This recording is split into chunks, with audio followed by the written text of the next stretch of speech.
بيبدأ الفيلم بولد صغير اسمه بروس وين، وبيكون بيجري في الحديقة وبيدور على صاحبته ريتشل لحد ما بيلاقيها، وبتكون مستخبية في بيت الجنينة. فبيمسكها وبيطلب منها توريله المجسم اللي لقوه، وبمجرد ما بتفتح ايديها وبتوريله المجسم بياخده منها بسرعة وبيطلع يجري. وفجأة بتسمع ريتشل صوت خبطة، وبيكون بروس وقع في بير عميق. ولما بيوصل لقاع البير بيكون خايف جدا، وساعتها بيهجم عليه مجموعة من الخفافيش وبيخاف وبيكون مش عارف يطلع من البير. فبتروح ريتشل بسرعة بتنادي على اي حد ينقذ بروس ويطلعه من البير. وبعد مرور سنين كتير بيكبر بروس في السن، وبيكون محبوس في واحد من السجون الخطيرة، ومحبوس معاه اخطر المجرمين. وبيروح وقتها عشان يستلم الغدا بتاعه، ولكن فجأة بيهجم عليه واحد من المجرمين وبيرمي الاكل من ايده، وبيكون عاوز يضرب بروس هو اللي معاه. ولكن بروس بيضرب المجرم بكل سهولة وبيوكل الحراس وبيبعدوهم عن بعض. وبيقرروا ساعتها يدخلوا بروس لحبس انفرادي عشان ما يضربش المساكين تاني. فبيدخل الزنزانة وهو متعصب، وبيتصدم لما بيلاقي حد تاني معاه في الزنزانة. فبيقول له الراجل ده ان هو اسمه دوكارت، وان هو شغال مع زعيم عصابة خطير اسمه راس الغول، وبيعرض عليه صفقة وبيقول له ان هو هيخرجه من السجن وهيحقق له انتقامه اللي هو نفسه يحققه، مقابل ان هو يشتغل مع راس الغول ويحقق العدالة الحقيقية بالاوامر اللي هيطلبها منه راس الغول. فبيستغرب بروس وبيكون مش فاهم اي حاجة ولا عارف مين الراجل ده، وبيتصدم لما بيناديه دوكارت باسمه وبيقول له ان هو عارف عنه كل حاجة، وان بروس دخل السجن عشان يختفي عن العالم لكنه قدر يحدد مكانه بسهولة. وبيشرح له بعد ما هو يهرب من السجن هينزلوه عند جبل قريب من السجن، وهناك هيلاقي وردة معينة لونها ازرق، وبيطلب منه ان هو يقطف وردة ويطلع بيها على جبل المنحدرات الأوروبية، وهناك هيلاقي اللي كان بيدور عليه من زمان، وهيتحول من شخص عادي لأسطورة. وبيسيبه بعدها وبيمشي، وبيقعد بروس في الزنزانة وبيكون محتار ومش فاهم اي حاجة من كلام دوكارت. وتاني يوم بيهرب بروس من السجن وبترميه عربية العصابة عند المنحدرات، وبيبدأ بروس مهمته عشان يوصل لمكان الوردة الزرقاء زي ما طلب منه دوكارت. وبيقدر بروس يلاقيها بسهولة، وبيطلع الجوخ خشبي في قمة الجبل. ولما بيوصل هناك وبيدخل الجوخ بيشوف قدامه راس الغول، وبيكون قاعد على كرسي. وفجأة بيتقفل باب الجوخ وبيظهروا الحراس بتوع راس الغول، وبيظهر دوكارت قدامه وبيقول له ان هو كان مستني يجي عشان يعرف منه هو عاوز يوصل لايه. فجأة بيهجم عليه دوكارت وبيتقاتلوا هما الاتنين مع بعض، ولكن دوكارت بيهزمه بكل سهولة وبيعرفه ان هو شخص جبان، وان هو لازم يتخلص من ماضيه عشان يقدر يتحول لأسطورة ويدافع عن الخير. وبيحط له الوردة الزرقاء في الجاكيت بتاعه. فبيرجع بروس بالذاكرة، وساعتها بيكون موجود في البير بعد ما الخفافيش هجمته. وبينزل ابوه وين البير بيقدر ينقذه من هناك، وبيطلع بيه للقصر تاني، وبيوديه لأوضته عشان يطمن عليه، وبيوري له عقد اشتراه وين لمراته. وبيسأل بروس ابنه عن رأيه فيه، فبيقول له ان هو شكله جميل. وتاني يوم بيروح بروس مع ابوه وامه عشان يحضروا عرض في المسرح. وفي الطريق ابوه بيحكي له عن المدينة اللي هم عايشين فيها، وبيقول له ان هي اسمها مدينة جوثام، وان هي مليانة بالمجرمين والحرامية. وبيعرف بروس ان ابوه بناله شركات ومباني كتير عشان لما يكبر يكون هو امير مدينة جوثام. وبعدها بيوصلوا المسرح، وهناك بيكون بروس خايف من العرض، وبيكون شايف كل اللي على المسرح مجموعة من الخفافيش وعاوزين يهجموا عليه. فبيطلب من ابوه ان هم يروحوا لان هو خايف ومش عايز يتفرج على العرض. فبيخرجوا هم الثلاثة من المسرح، وساعتها بيظهر قدامهم مجرم اسمه شيل. فبيطلب من وين ان هو يديله المحفظة بتاعته والا هيخلص عليه. فبيرمي له وين المحفظة على الارض، فبياخدها المجرم وبيهدده ان هو لازم ياخد المجوهرات بتاعت مراته. وفجأة بيضرب شيل رصاص عليهم هما الاتنين، وبيهرب بسرعة بالمحفظة. فبيمسك وين ايد ابنه بروس وبيطلب منه ما يخافش من حاجة. وفي الوقت الحاضر بيفوق بروس وبيحكي الركار ان هو حاسس بالذنب، لان هو حاسس انه كان السبب في موت ابوه وامه، وان هو مش قادر يواجه الماضي وحاسس طول الوقت بالذنب. فبيقول له دوكارت ان هو هيدربه ويعلمه عشان يكون محارب قوي ويقدر يسيطر على الخوف اللي جواه ويكون بطل خارق ويحارب الجريمة. ومن تاني يوم بيبدأ بروس التمرين، وبيكون دوكارت بيعمل له بنفسه كل حاجة. ومع الوقت بيتطور بروس ومستواه القتالي بيزيد. وفي مرة وهو بيتقاتل مع دوكارت بيقول له ان ابوه هو السبب في اللي حصل، لانه ما قدرش يخلص على المجرم وسابه يسرقه ويهرب بسهولة. وقدر دوكارت يهزم بروس في القتال بسهولة. وبالليل وهم قاعدين بيتكلموا سوا بيسألوا دوكارت عن السبب اللي خلاه ما ينتقمش لابوه وامه. فبيقول له بروس ان هو بعد ما اتحبس شيل ب 13 سنة عرف بروس ان المحاميين طلبوا من القاضي يخرجوه من السجن. وفي يوم رجع بروس لمدينة جوثام عشان يحضر المحاكمة. ولما رجع البيت وطلع أوضة أبوه وأخد مسدسه عشان ينتقم بيه من اللي قتله. وبعد ما أخد المسدس نزل يقابل ريتشل وقال لها على اللي بيفكر فيه. وكان واضح عليهم وهما بيتكلموا ان في مشاعر حب متبادلة. وحاولت ريتشل تقنعه ان هو ما يحضرش المحاكمة عشان ما يتضايقش لو القاضي وافق يطلع شيل، ولكنه أصر يحضر المحاكمة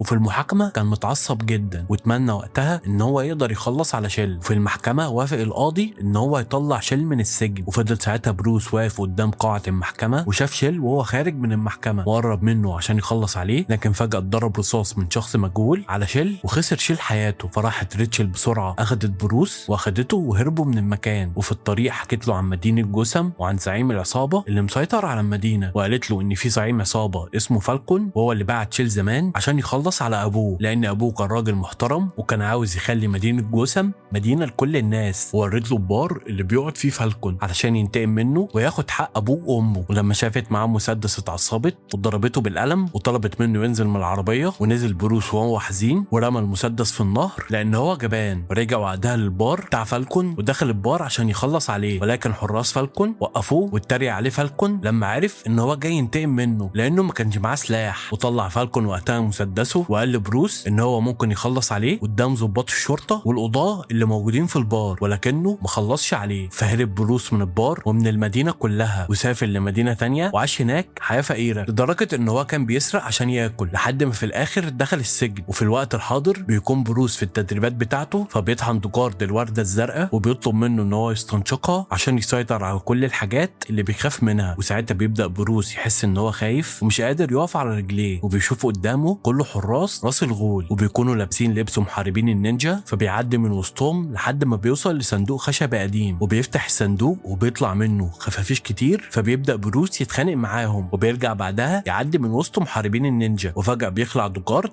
القناع بتاعه وبيهجم على واحد من المحاربين وبيكون فاكره بروس، وبيتصدم ان بروس واقف وراه وحاطط سيفه على رقبة دوجارد. وقتها بيكون راس الغول شايف كل حاجة وبيظهر ان هو مبسوط ان بروس قدر يتغلب على مخاوفه، وبيطلب بروس ودوجارد عشان يطلعوا يتكلموا معاه. وبيقول له راس الغول ان هو محتاجه لمهمة عشان يدمر مدينة جوثام وعشان يكون فرد من عصابة الظلال، وبيطلب منه يثبت له نفسه ويقطع رقبة واحد من المجرمين. فبيرفض بروس وبيقول له ان هو مش مجرم ومش عاوز يخلص على حد. فدوجارد بيقول له ان دي فرصته عشان يثبت ولاءه لراس الغول، وبيدمر المكان عشان يهرب. وبيقع المبنى على راس الغول ودوجارد، وبيقدر بروس ينقذ دوجارد وياخده وبيهرب بيه من المكان. وبيطلب من واحد من السكان ان هو يخلي باله من دوجارد ويعالجه. وبيهرب بروس من المكان وبيروح يقابل الفريد المساعد بتاعه، وبيكون الفريد مستنيه بالطياره الخاصه بتاعته عشان يرجعوا لمدينه جوثام. في الطريق بيعرف بروس ان الفريد اعلن ان هو خسر حياته من 7 سنين وان اغلب اسهم الشركه بتاعته اتباعت لمجلس الاداره وهو مش موجود. وبيطلب منه الفريد ما يظهرش قدام الكاميرات لحد ما يلاقوا طريقه يقدر يظهر بيها. في الوقت ده بيكون في دكتور نفسي اسمه كرين في المحكمه بيدافع عن مجرم، وبتكون ريتشل موجوده هي كمان، وبيظهر ان هي كبرت في السن وبقت محاميه وبتدافع عن المجرمين. وبيطلب جرين من المحكمه ان هي تنقل المجرم للمستشفى بتاعته عشان يعالجه هناك. فبيوافق القاضي على نقل المجرم للمستشفى. وبعد الجلسه بتطلع ريتشل تكلم معاه وبتطلب منه يتراجع عن القضيه، ولكنه بيكون مش مهتم بيها ومش بيقف حتى عشان يرد عليها.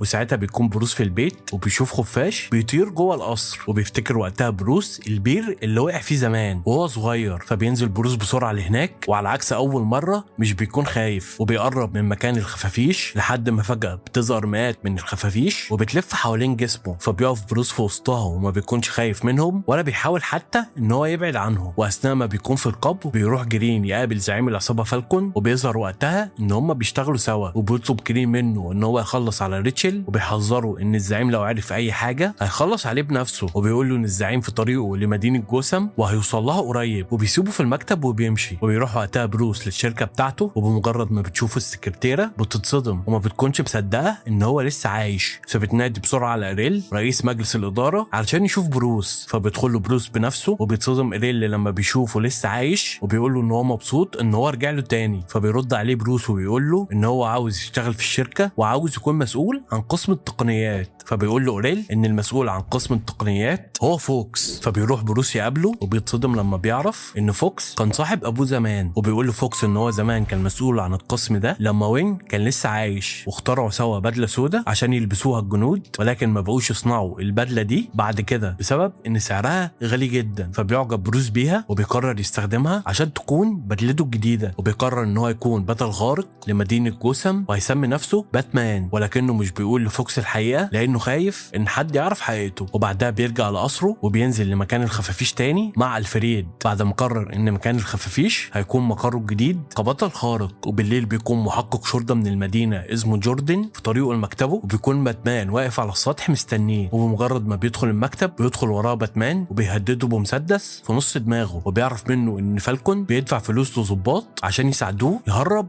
البضاعه بتاعته. فبيسيبوا باتمان وبيهرب، وبيحاول جوردن يطارده لكنه ما بيلحقوش. وتاني يوم بيروح بروس الشركه وبيعرض عليه فوكس قماش جديد للبدله بتاعته، وبيوري له عربيه ضخمه كان بيستخدمها الجيش زمان، فبينبهر بيها بروس وبيجربها. وبمجرد ما بيركبها بيقول لفوكس ان هو عاوزها تكون العربيه بتاعته. وبالليل بيتقابل فالكون مع ضابط شرطه وبيطلب منه يخلص من ريتشل، فبيوعده الضابط ان هو هيخلص عليها في اقرب وقت مقابل الفلوس. وساعتها بيكون بروس في المقر بتاعه وبيكون بيطور البدله بتاعته عشان ينتقم من فالكون في اسرع وقت. وبيبدأ مهمته عشان يطارد فالكون وينقذ حبيبته ريتشل من المجرمين. وبيروح للمينا وبتكون هناك عصابة فالكون بتستلم شحنة جديدة من المواد الممنوعة. فجأة واحد منهم بيسمع صوت من الكونتينر فبيقرب منه وهو خايف لحد ما بيظهر باتمان وبيبدأ يضربهم واحد ورا التاني لحد ما بيهزمهم كلهم. وبيكون فالكون قاعد في عربيته وخايف من باتمان لأنه ما يعرفش هو مين ولا بيهاجمه ليه، لحد ما بيوصل باتمان وهو جوه العربية وبياخد فالكون عشان يسلمه للشرطة. وقتها بتكون ريتشل في طريقها للمينا عشان توقف شحنة البضاعة بتاعت فالكون، وفجأة بيطلع قدامها ضابط عاوز يخلص عليها وبيكون وراها واحد تاني، فبتهجم على واحد منهم وبيهجم باتمان فجأة على التاني. وبمجرد ما بتلف وراها بتتصدم لما بتشوفه، فبتضربه بالصاعق الكهربائي اللي معاها لكنه مش بتأثر بيه. فبيقول لها ان فالكون كان عاوز يخلص عليها وبيديها صور تضغط بيها على القاضي عشان يحكم على فالكون وتدخله السجن. وبعد شوية بيوصل جوردن للمينا وبيشوف عصابة فالكون مربوطة، وبيلاقي فالكون مربوط في كشاف عملاق وبيعمل علامة باتمان في السماء. وبيكون باتمان واقف على سطح العمارة ومراقب كل حاجة بتحصل، وبيكون هو مبسوط ان هو قدر يقبض على اخطر مجرم في المدينة. وتاني يوم بيصحى بروس من النوم وبيعرف ان الشرطة قبضت على فالكون وهيدخل السجن. وبيقول له وقتها الفريد ان هو لازم يظهر قدام الناس في صورة بروس لان الناس هتبدأ تشك فيه ان هو باتمان لان هو ما بيظهرش قدامهم كتير. فبيقرر بروس ان هو يعيش حياته كملياردير، وبيطلب من الفريد ان هو يحضره العربية. وقتها بيروح مساعد إيريل لمكتبه وبيقول له ان في جهاز مهم سرق من السفينة بتاعتهم، وان الجهاز المسروق مهمته تبخير المية ومش بيكون عارف مين اللي سرقه. وبالليل بيروح بروس يحتفل مع اصحابه في فندق غالي في المدينة، وهناك بيكون معاه بنتين وبيقوموا البنتين وبينزلوا حمام السباحة. وبيقول ساعتها موظف لبروس ممنوع نزول حمام السباحة لأي حد، فبيتعصب بروس وبيكتب شيك بمبلغ كبير بيقول له موظف ان هو اشترى الفندق كله وبينزل حمام السباحة بنفسه. وبعد شوية بيخرج هو والبنات من الفندق، وفي طريقه للخروج بيقابل ريتشل وبيكون مبسوط ان هو شافها، وبيظهر ان هي كمان مبسوطة ان هي شافته. فبتسأله عن السبب اللي كان بيخليه مختفي، فبيقول لها ان هو بقى شخص تاني وان هو اتغير ومبقاش بروس اللي هي تعرفه. فبترد عليه وبتقول له ان افعاله هي اللي بتحدد شخصيته وان هو بيختار شخصيته بنفسه.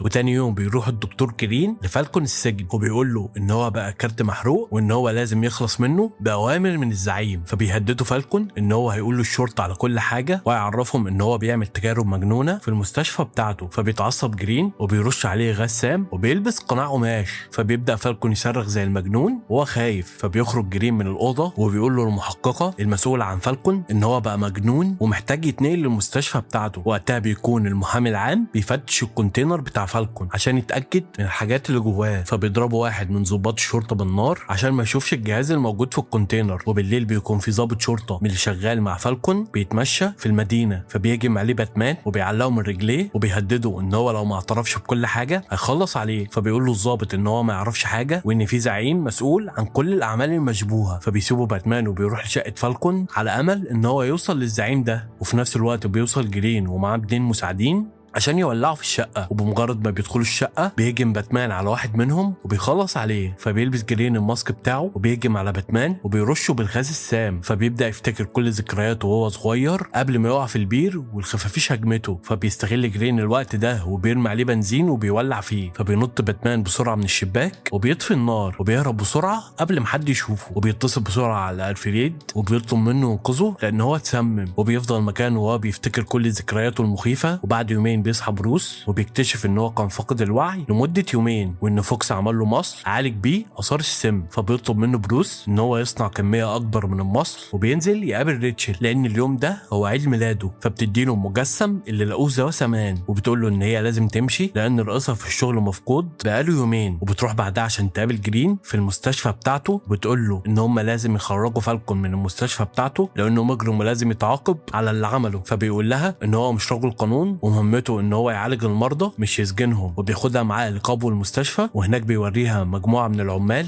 بيكونوا بيرشوا الماده السامه في مصرف الميه، وبتعرف ان بعد كام ساعه بس المدينه كلها هتتحول لمجانين. فبتتوتر وبتهرب بسرعه من المكان وبتجري في الاسانسير، فبيجري وراها وبيرش عليها الماده السامه، فبتبدا تشوف هلاوس للحاجات اللي هي بتخاف منها. وبياخدها جرين لقبو تاني وبيعرف واحد من مساعدينه ان هو حقنها بكميه مركزه وان هي هتموت قريب. وبيوصل وقتها باتمان للمستشفى وبيبدا يخلص عليهم واحد ورا التاني لحد ما بيوصل لجرين وبيرش عليه الماده السامه. فبيشوفوا جرين وهو شكله مخيف وبيعترف له بكل حاجه وبيعرفه ان هو شغال لحساب زعيم اسمه راس الغول. فبيستغرب باتمان لان هو خلص على راس الغول بنفسه قبل ما يرجع المدينه. فبتوصل وقتها الشرطه للمكان، فبيتحرك باتمان وبياخد ريتشل معاه للسطح، وهناك بيطلع له جوردن فبيقول له باتمان ان جرين كان بيخطط يسمم المدينه كلها وان هو كان بيرش الماده السامه في الميه بقاله اسابيع، وبيطلب منه ان هو ينقل ريتشل للقبو في اسرع وقت. وبعدها بتهجم مجموعة خفافيش للمبنى وبتشتت انتباه الشرطة. فبينزل باتمان بسرعة وبيركب عربيته وبياخد ريتشل وبيهرب بيها من المكان وبيوصل للمقر السري بتاعه، وهناك بيحن ريتشل بالمصل على آخر لحظة، ولما بتفوق بيديها مصلين وبيطلب منها توصلهم لجوردن ويطمنها ان هو عاوز يساعدها، وبيحقنها بمهدئ عشان تنام وما بيرضاش يقول لها هو مين. وساعتها بيكون جوردن في المستشفى وبيكتشف ممرات المادة السامة، فبيستغرب ان جرين بيرش المادة السامة في المية على الرغم من ان هي لازم تتشم عشان تأثر على اللي بيشمها، فلازم المية تتبخر عشان تأثر على أهل المدينة. وقتها بيحضر بروس حفلة في القصر بتاعه وبيحضرها أغلب الناس المهمة، وهنا بيتصدم لما بيعرف من فوكس إن في جهاز ضخم لتبخير المية اتسرق من شركتهم وإن إيريل قرر يرفضه قبل ما يفضحهم. فبيقول له بروس إن هو ما اترفدش وبيطلب منه إن هو يرجع الشركة ويعرف له مكان جهاز تبخير المية اللي اتسرق، وبعدها بتعرفه واحدة على راس الغول. فبيتصدم لما بيشوفه وبيقول له إن هو مش راس الغول ولكنه فجأة بيشوف دوكارد وبيكتشف ان دوكارد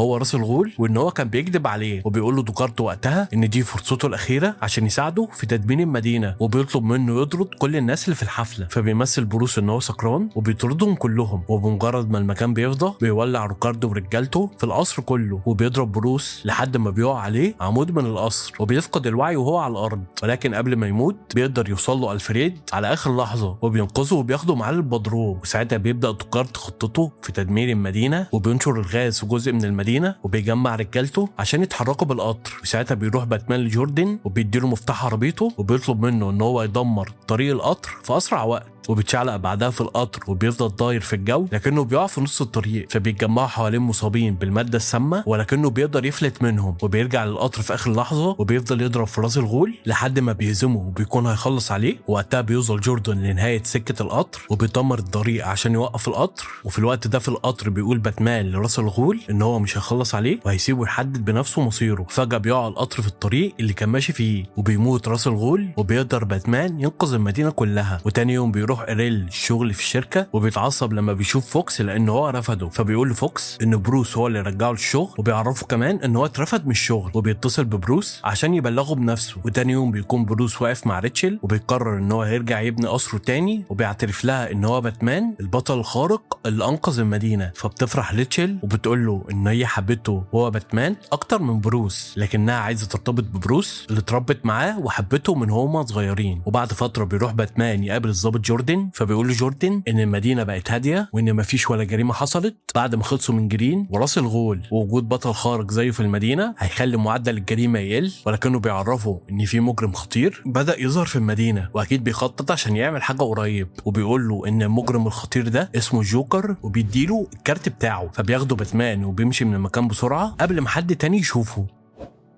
بيبدأ الفيلم بمجموعة من المهرجين وهم بيسرقوا بنك في مدينة جوثام، وبيدخلوا البنك وقتها وبيهددوا كل اللي موجودين هناك يسلموا الفلوس وإلا هيخلصوا عليهم. وبينزل 2 من المهرجين علشان يفتحوا الخزنة، وبمجرد ما بيفتحوها بيخلص واحد منهم على التاني وبيبدأ يجمع الفلوس كلها في أسرع وقت وبيطلع بيها للبنك تاني، وبيوصل وقتها اتوبيس ضخم وبيدخل جوه البنك، فبيحطوا المهرجين الفلوس في الاتوبيس وبعدها بيخلصوا على بعض، وبيفضل مهرج واحد بس اللي عايش، فبيخلع القناع بتاعه وبيقول لمدير البنك ان هو اسمه الجوكر وهيسيطر على المدينة قريب ويهرب بالفلوس كلها في اسرع وقت. وبالليل بيكون في مجموعة من المجرمين بيسلموا بضاعة مشبوهة بينهم وبين بعض، وبيكون من وسطهم الدكتور كرين، وده اللي كان هيسمم مدينة جوثام كلها من فترة، ولكن باتمان قدر ينقذ المدينة. وبيظهر ان كل سكان المدينة بيخافوا منه بسبب ان هو بيحاول يمنع الجريمة في المدينة، وفجأة بيهجم عليهم نسخ مزيفة من باتمان، وبيبدأ قتال بين النسخ وبين العصابة لحد ما بيوصل باتمان الحقيقي وبيهزمهم كلهم وبيربطهم مع بعض في حبل واحد، وبيشيل القناع من على وش كرين وبيهدده ان هو لو شافه تاني هيخلص عليه. وبيروح بعدها باتمان عشان يقابل الضابط جوردن في البنك، وهناك بيعرف منه ان الجوكر هو اللي سرق البنك الصبح، فبيتعصب جدا وبيستغرب لما بيعرف ان الجوكر بيسرق البنوك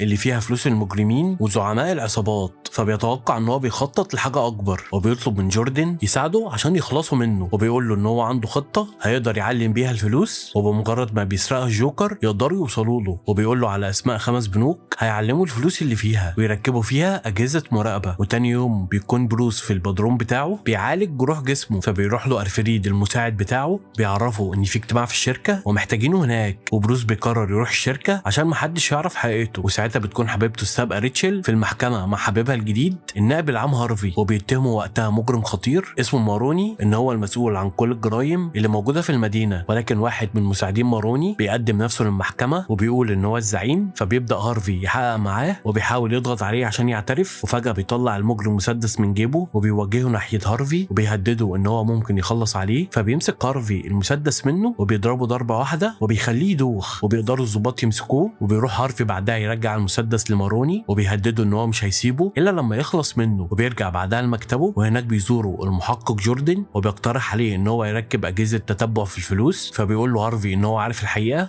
وعارف ان هو بيشتغل مع باتمان وبيوافق على الخطه. وبيكون ساعتها بروس في شركته في اجتماع وبيكون معاه رئيس شركه صينيه اسمه لاو، ولكن بروس بينفذ الاجتماع ومش بيكون سامع اي حاجه من اللي بيقولوها، ولما بيفوق بيقول له مساعد فوكس ان هو مش موافق على الصفقه دي مع الصينيين لان لاو بيشتغل في الاعمال المشبوهه وفي فلوس كتير بتدخل شركته بطرق غير شرعيه، فبيأمروا بروس غير الاتفاق مع لاو ويصنع له بدله جديده لباتمان عشان يحارب بيها المجرمين. وبالليل بيروح بروس لفندق في المدينه وبيكون معاه بنت جميله، وهناك بيقابل ريتشل وهارفي وبيعرفهم على البنت اللي معاه وبيقول لهم ان هي قائده فريق راقصات باليه روسي، وبيعرض عليهم يقعدوا سوا، فبيوافقوا وبيرحبوا بيهم هما الاثنين، وبيقعدوا هما الاربعه مع بعض يتكلموا عن باتمان البطل الخارق. وبيظهر ان ريتشل عارفه الحقيقه وعارفه ان بروس هو البطل الخارق، ولكنها مش بتتكلم عشان هارفي، وبتطلب من هارفي يسيب باتمان يدافع عن المدينه. وتاني يوم بيكون في مجموعه من المجرمين في فيديو كول مع المستثمر الصيني لاو، وبيقول لهم لاو ان هو عارف مخطط الشرطه وان هم كانوا ناويين يسرقوا فلوس من البنوك، وسحب كل الفلوس من البنوك وهرب وراح الصين عشان يستخبى هناك. وبيكون وقتها جوردن وفريق الشرطه في طريقهم للبنك، ولما بيوصلوا بيتصدموا ان الفلوس مش موجوده في مكانها واللي موجود بس اللي فيهم اجهزه التعقب. وفي اللحظه دي بيوصل الجوكر لمكان المجرمين وبيقول لهم ان هو جاي يعرض عليهم عرض، وبيقول لهم ان هو هيخلص على باتمان مقابل نص الفلوس اللي معاهم، فبيرفض واحد منهم وبيؤمر المساعد بتاعه يخلص على الجوكر، فبيعرفهم الجوكر ان هو مخبي في الجاكيت بتاعه قنابل كتير كافيه تدمر المكان كله، وبيقدر الجوكر يهرب من المكان قبل ما يوصل له حد منهم. وبالليل بيعرف باتمان من جوردن ان المجرمين خدوا الفلوس، فبيعرض عليه هو وهارفي انه يسافر الصين ويقبض على لاو ويرجع بيه للمدينه تاني عشان يحققوا العداله، وساعتها هياخدوا كل الفلوس منه. فبيوافقوا الثلاثه وبيتفقوا على الخطه اللي هيرجعوا بيها لاو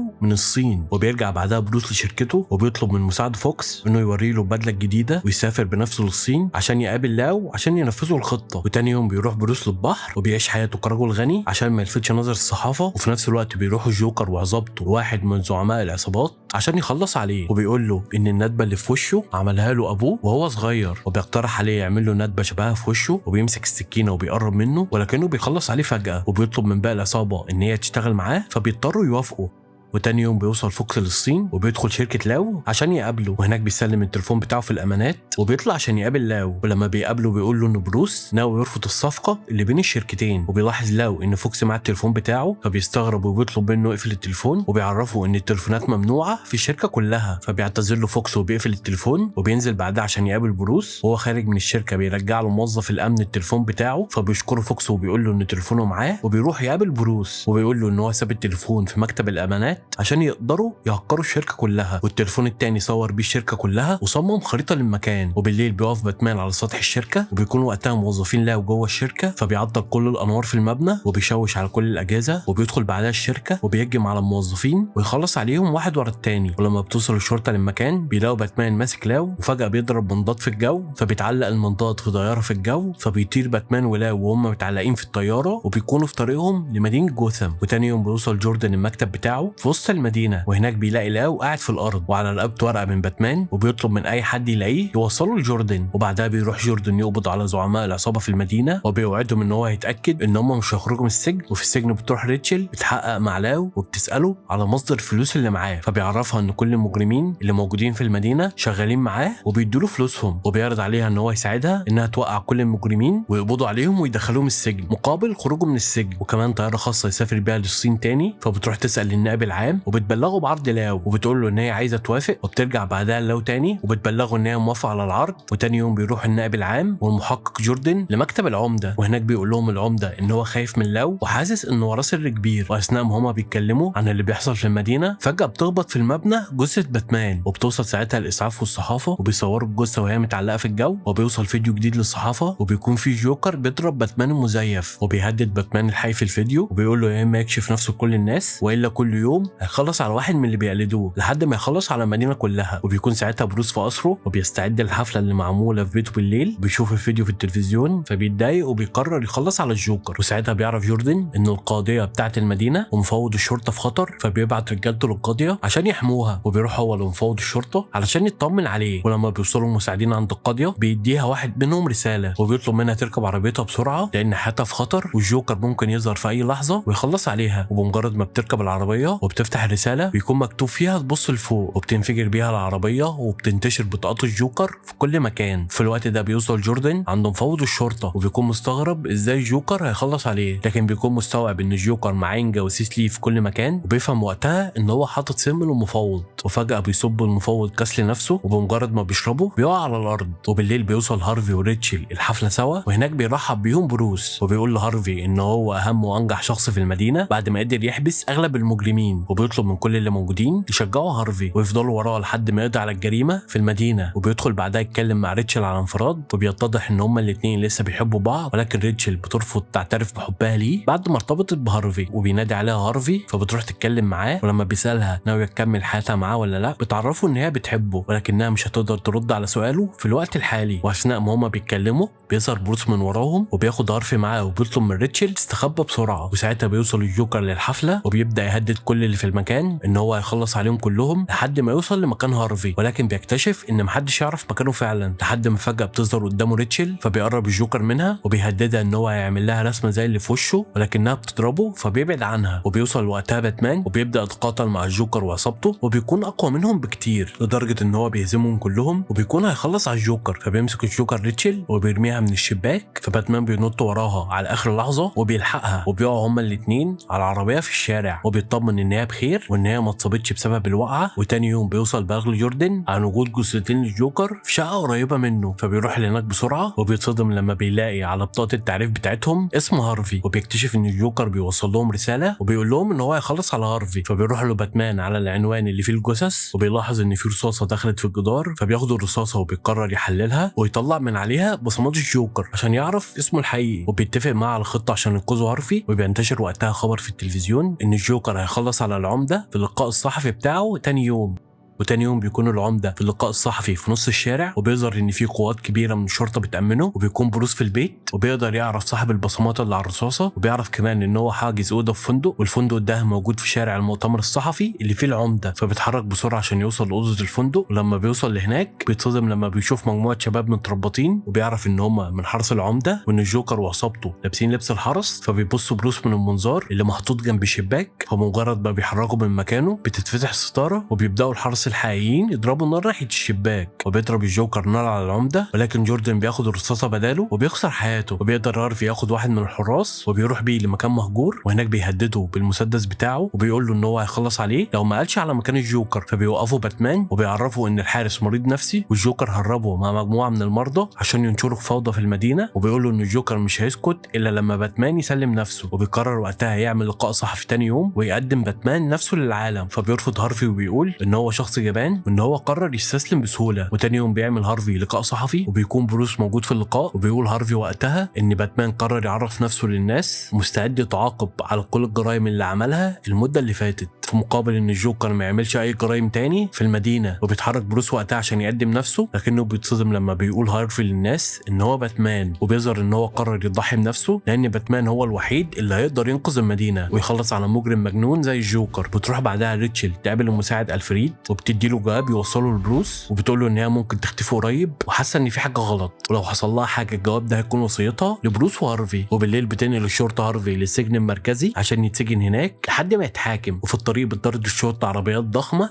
مليانه مجرمين، وبيظهر ان الجوكر موجود في عربيه منهم وبيفضل يضرب نار على العربيه اللي فيها هارفي عشان يخلص منه. ولكن فجاه بيظهر باتمان وبتحصل مطارده كبيره منهم على الطريق لحد ما باتمان بيقدر يقلب عربيه الجوكر على الطريق. وبينزل الجوكر من العربيه وبيقف في نص الطريق وبيطلب من باتمان يخبطه، ولكن باتمان بيعدي من جنبه من غير ما يخبطه. فبيروح الجوكر عشان يضربه، ولكن فجاه بيظهر من وراه المحقق جوردن وبيقبض عليه، وبيظهر ان هو لسه عايش وان هو مثل ان هو خسر حياته عشان يقبضوا على المجرم ده. وبينقذوا بعضها هارفي بعد ما اثبت ان هو مش البطل الخارق اللي بيدوروا عليه. وبيروح جوردن بعدها البيت وبيطمن مراته واولاده ان هو لسه عايش، وبيرجع الاسم تاني عشان يحقق مع الجوكر على امل ان هو يعرف منه اي حاجه. لما بيطلع جوردن من اوضه التحقيق بيظهر ان باتمان كان مستخبي في الاوضه طول الوقت، وبيبدا يحقق بنفسه مع الجوكر وبيفضل يضربه عشان يعترف، ولكنه ما بيعترفش. وبيلاحظ ان الجوكر مش خايف منه وان هو بيضحك حتى وهو بيتضرب، وبيقول له ان هو خطف هارفي وريتشل وان هو في ايديه الاختيار وممكن ينقذ واحد فيهم بس. فبيتعصب عليه باتمان وبيفضل يساله عن مكانهم هما الاثنين. وبيخرج بعدها لجوردن وبيطلب منه يتحرك بدوريه علشان ينقذوا ريتشل، وبيروح هو عشان ينقذ هارفي قبل ما يخلص عليه الجوكر. وبيفضلوا حابسينه في غرفه التحقيق، ولما بيدخل ضابط عشان يحقق معاه بيفضل يستفزه عشان يقرب منه. ساعتها بيمسكوا الجوكر وبيحط سكين على رقبته وبيطلب منه يتحرك معاه بهدوء، وبيطلعوا من اوضه التحقيق. وبمجرد ما بيخرجوا بيكون في واحد من المساجين حبسوا الجوكر بنفسه، وبيكون زرع القنبله في بطنه قبل كده وبتنفجر وبتدمر المكان. وفي اللحظه دي بيكون هارفي موجود في كرسي في مكان مهجور، وريتشل هي كمان مربوطه في مكان تاني. بيكون قدام كل واحد منهم تليفون عشان يتكلموا سوا لحد ما يموتوا. فبيطمنوا هارفي ان هو بخير وان هم يخرجوا من المكان ده عايشين، وبيحاول يفك نفسه فبيقع على الارض وبيقلب برميل بنزين. وساعتها بيوصل باتمان لمكان هارفي وبيلاقي المكان بيولع، فبيدخل بسرعه عشان ينقذه، وبينفجر المكان قبل ما يخرجوا، وبتمسك النار في كل حاجه لدرجه انها بتحرق وش هارفي. وفي نفس الوقت بيفشل جوردن ان هو ينقذ ريتشل وبينفجر المكان قبل ما تهرب، ويكون حزين ان هو فشل في مهمته، غير ان الجوكر كمان هرب من السجن. وتاني يوم بيروح جوردن يزور هارفي في المستشفى وبيعتذر له عن اللي حصل لريتشل وبيعرفه ان هي خسرت حياتها في الانفجار. فبينهار هارفي وبيكون متعصب وبيصدم جوردن وبيخليه يشوف شكل وشه بعد ما اتحرق، وبيقرر وقتها ينتقم من كل اللي كان السبب في اللي حصل لريتشل. وبالليل بيكون الجوكر واقف مع افراد العصابه في الوقر الخاص بيهم، وبيقول له زعيم العصابه وهو بيهرب من السجن ان هرب معاه لاو، فقدر يرجع لهم كل الفلوس اللي سرقها منهم. ولكن الجوكر ما بيكونش مهتم بالفلوس، كل اللي يهمه ان هو ينتقم من البشر ويدمر مدينه جوثام كلها. فبيحرق في الفلوس قدام زعيم العصابه وبيقوموا مساعدينه ان هو يخلصوا على الزعيم. وتاني يوم بيطلع موظف اسمه ريس من شركه بروس على التلفزيون وبيقول للناس ان هو عارف باتمان الحقيقي، ولكن قبل ما يقول على اسمه الحقيقي بيتصل الجوكر على البرنامج وبيهددهم ان هم لو ما خلصوش على ريس في خلال ساعه هيفجر مستشفى كامله علشان ينتقم منهم كلهم. فبتتحرك الشرطه عشان يحموا ريس وبيبداوا يخلوا المستشفيات.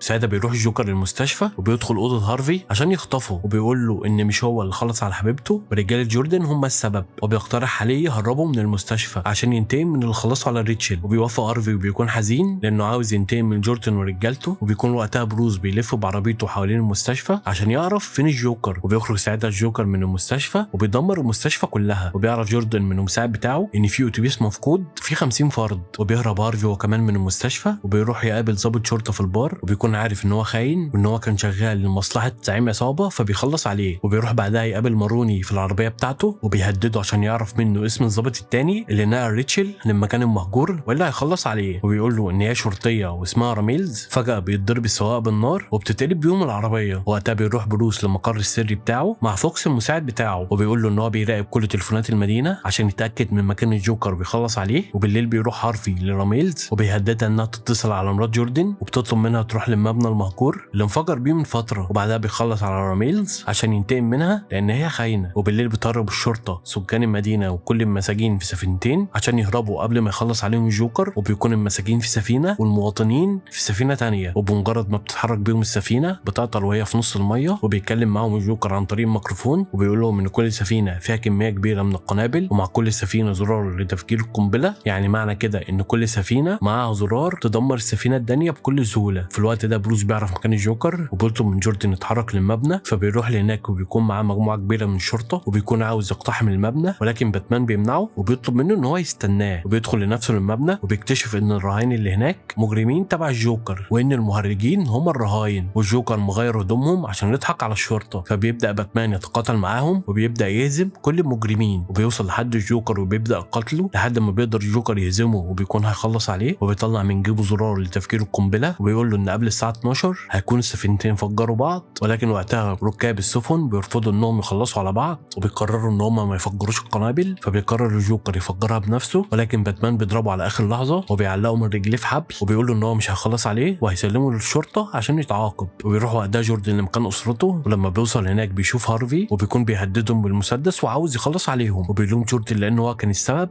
ان ريتشل تخسر حياتها. فبيعتذر له جوردن وبيقول له ان هو حاول ينقذها ولكنه فشل، وبيفكر ان هو النائب العام ومهمته هي انقاذ الناس مش انه هو يخلص عليهم. ولكن هارفي ما بيكونش مهتم وبيفضل مصمم ان هو ينتقم منه. وبيوصل وقتها باتمان للمكان وبيحاول هو كمان يمنع هارفي، فبيقترح عليهم هارفي ان هم يلعبوا لعبه الحظ واللي هيخسر حياته. وبيجرب لعبه الحظ على نفسه ولكن ما بتخلصش عليه، وبيجرب اللعبه مره كمان على طفل ولكن باتمان بيظهر فجاه وبيهجم عليه، بيقدر يوقعه من على السور وبيلحق الولد الصغير على اخر لحظه وبيخسر هارفي حياته. بيكون باتمان حزين عليه، فبيقرر ان جوردن يعلن قدام المدينه ان باتمان هو اللي خلص عليه ويحول باتمان لبطل شرير في عيون كل الناس، ويفضل هارفي بطل طيب قدام كل الناس. وتاني يوم بيعمل جوردن لقاء صحفي وبيعلن فيه ان باتمان هو اللي خلص على هارفي، وفعلا بيتحول باتمان لبطل شرير لدرجه ان الناس بيكسروا العلامه بتاعته اللي كانت على الكشاف.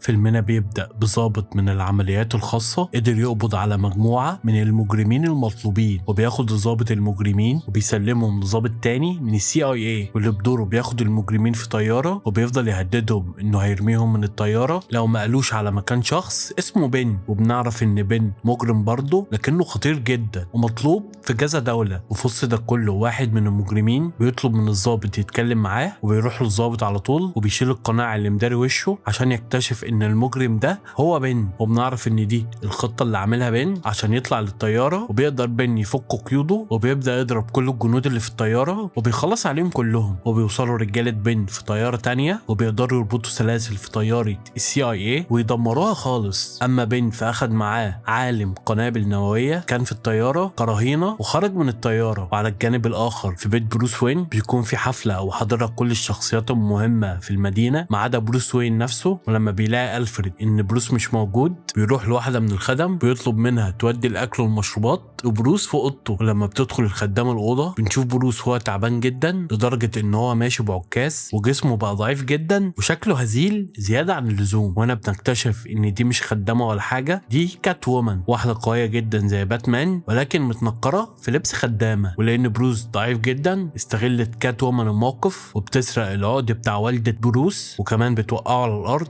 وبروس مرضيش يوقفها عشان ما يظهرش ان صحته كويسه ويعرف الكل ان هو باتمان، لان باتمان بقى مجرم ومطلوب للتحقيق في قواضي كتير. وبعد ما هربت كات وومن بالعقد بيروح بروس للمخبأ بتاعه وبيعمل تحليل لبصماتها وبيعرف حاجات كتير عنها، وبيعرف انها مش بس سرقت العقد، دي كمان سرقت بصماته، ودي حاجه فعلا غريبه ومش مفهومه. وعلى الجانب الاخر بتكون كات وومن معاها بصمات بروس وراحت تباعها لشخص مجرم، وبيحصل اختلاف بينها وبين المجرم على سعر البصمات دي، عشان كده بتسرق كات وومن الموبايل من واحد سياسي موجود في نفس المطعم اللي بيتقابلوا فيه، وبتكلم الطوارئ واللي فعلا بيوصلوا باقصى سرعه. وعلى ما الشرطه وصلت بتكون كاتومان تقريبا خلصت على كل افراد العصابه اللي موجودين في المكان. وبعد ما بتوصل الشرطه وبتمثل عليهم انها غلبانه وانها خايفه ومنهاره من ضرب النار اللي حصل. وبيوصل بعد كده جوردن لمكان الحادث وبيشوف اللي اتبقوا من العصابه وهم بيهربوا عن طريق المجاري، فبينزل وراهم عشان يطاردهم ويقبض عليهم. وبيكون المجرمين عاملين له كمين وبيضربوا من ظهره وبيغمى عليه وبيربطوه وبياخدوه البن، واللي بنعرف ان هو عايش في المجاري تحت مدينه جوثام، وكمان بيعيش معاه جيش من المجرمين اللي شغالين معاه. ولما بيلاقي بن رجالته جايبين له جوردن بيتعصب عليهم جدا وبيقول لهم ان الاحسن كانوا قتلوه مش جابوه هنا. وهنا بيفوق جوردن من تاني وبينزل بسرعه للمجاري قبل ما بن يقتله، لكن بن ضرب عليه نار ونجح يصيبه في طلقه بصدره. ولحسن الحظ بيقدر ضابط اسمه جون يلاقي جوردن في المجاري وبياخده بسرعه وبينقله على المستشفى لان حالته صعبه جدا بسبب الطلقه اللي هو اخدها. بعد كده بيروح جون يقابل بروس وين في بيته وبيعرفه اللي حصل مع جوردن، ويعرفه كمان ان بن عنده جيش كامل موجود تحت المجاري. ومش بس كده، ده كمان انه عارف ان هو باتمان، فطلب منه يرجع تاني عشان يحارب بن وجيشه قبل ما يدمروا المدينه، وسابه ومشي. وبعد كده بيتنكر بروس وبيروح يزور جوردن في المستشفى. واول ما شافه جوردن بدا يحكي له عن بن وعن كل اللي شافه في المجاري، وقال له كمان ان المدينه في خطر وهتتدمر لو باتمان ما رجعش يدافع عنها مره تانية. ولما بيخلص بروس المقابله مع جوردن بيروح عشان يحضر حفله، وفي الحفله بيقابل برينتا تيك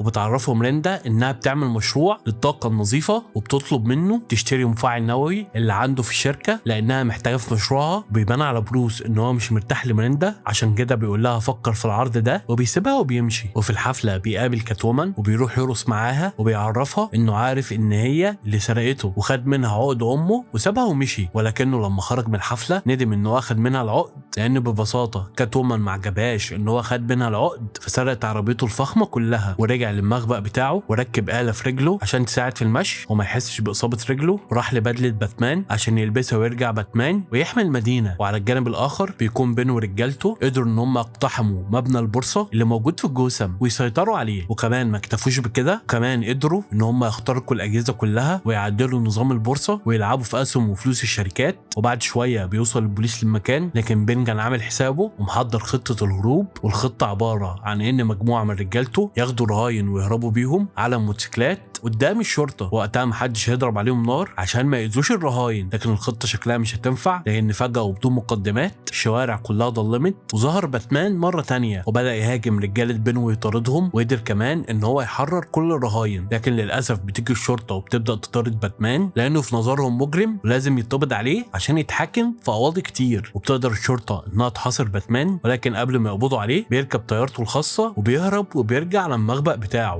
وتاني يوم بيجي ألفريد وبيتكلم مع بروس وبيحاول يقنعه ان هو يبعد عن بين خالص لانه قوي ومعاه نفوذ كتير وجيش اكتر. لكن بروس بيفضل ثابت على رايه وبيقول له ألفريد ان هو لو كمل في محاربه بين هيمشي ويسيبه لانه مش هيقدر يشوفه بيدمر نفسه. لكن بروس مش بيغير رايه فبيسيبه ألفريد وبيمشي. وتاني يوم بيجي فوكس ويقابل بروس وبيعرفه ان الشركه خسرت وقربت انها تفلس بسبب اللي عمله بين في البورصه، والحل الوحيد عشان ينقذوا الشركه ان يبيع المفاعل بتاعه لمرينتا تك لانهم يحتاجوا الفلوس دي. وفعلا بيوافق بروس. وتاني يوم بتيجي مريندا مع فوكس وبيقابلوا بروس في المقر بتاع الشركه وبيتفقوا على كل حاجه، وبيبيع لها بروس المفاعل بتاعه عشان الشركه ما تفلسش. وبعد كده بروس بيروح بيحضر اجتماع في الشركه وبيتفاجئ ان نصيبه اتباع لمستثمرين وهو ما بقاش يملك اي حاجه في الشركه اللي هي اصلا بتاعته. وفي نفس اليوم بالليل بيروح بروس لكات وومن وبيقول لها ان هو باتمان وبيطلب منها انها توصله لبين، وفعلا بتاخده كات وومن وبتوديه لمقر بين، ولكن هناك بيكتشف انها خانته وبعته لبين. وفعلا بيقابلوا بين وبنكتشف ان بين في الاساس يبقى تلميذ راز الخول. والمهم ان بين عمل كل ده عشان ينتقم من باتمان لانه قتل استاذه وابوه راس الغول. وبداوا باتمان وبين يضربوا بعض، لكن باتمان بيكون اضعف من بين كتير، وفي النهايه بيقدر بين يتفوق عليه ويكسر له ظهره. وضرب من رجالته ياخدوه ويودوه سجن حفره الموت، وفعلا بياخدوه وبيحطوه في السجن. وسجن حفره الموت ده موجود تحت الارض على عمق كبير جدا. الطريق الوحيد للهروب منه هو تسلق الحيطان، وده طبعا مستحيل بسبب العمق بتاع السجن. فبيروح بين يقابل بروس في زنزانته وقال له انا مش هقتلك ولكن هخليك تموت وانت بتتعذب في السجن ده، وبيعرفه انه حط له شاشه عشان تنقل له كل الاخبار عشان يشوف بنفسه بين وهو بيدمر المدينه كلها ويتحصر كل يوم. وبعد كده بيسيبه ويمشي في النهايه. وبعد كده بيروح بين لمقر شركه بروس وبيقدر يقتحمها ويسيطر عليها، وبياخد كل الاسلحه والمدرعات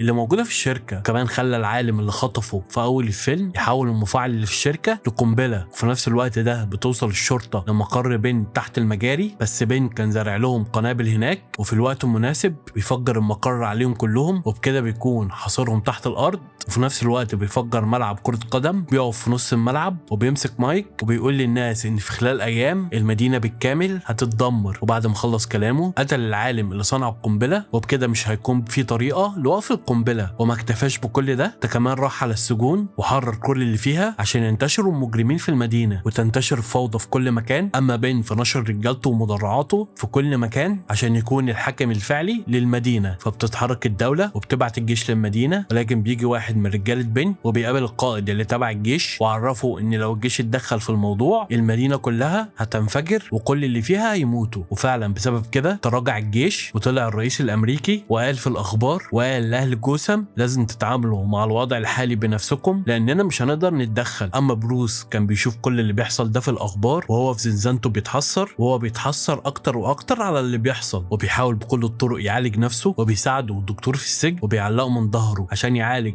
عموده الفقري اللي شبه اتدمر. وقدر الدكتور واحده واحده يرد له فقرات ظهره، وبعد وقت قدر بروس يقف على رجله زي الاول وبدا يحاول يمشي عشان يقدر يسترد صحته. وفي جوثام الشرطه كانت لسه بتقاوم، فبدا جون وجوردن ان هم يجمعوا الضباط اللي متبقيين ويعملوا فرقه صغيره وينفذوا عمليات ضد بين ورجالته. ولكن في عمليه من العمليات دي بيتقبض على جوردن ومعاه مجموعه من الضباط، والغريب انهم بيتعرضوا للمحاكمه على ايد مجموعه من المجرمين. والقاضي في المحاكمه دي كان دكتور كرين، وبيحكم كرين عليهم بالاعدام. وعلى الناحيه الثانيه بيسترد بروس صحته وبيبدا يتمرن بكل طاقه عشان يتسلق الحيطان ويخرج بره السجن.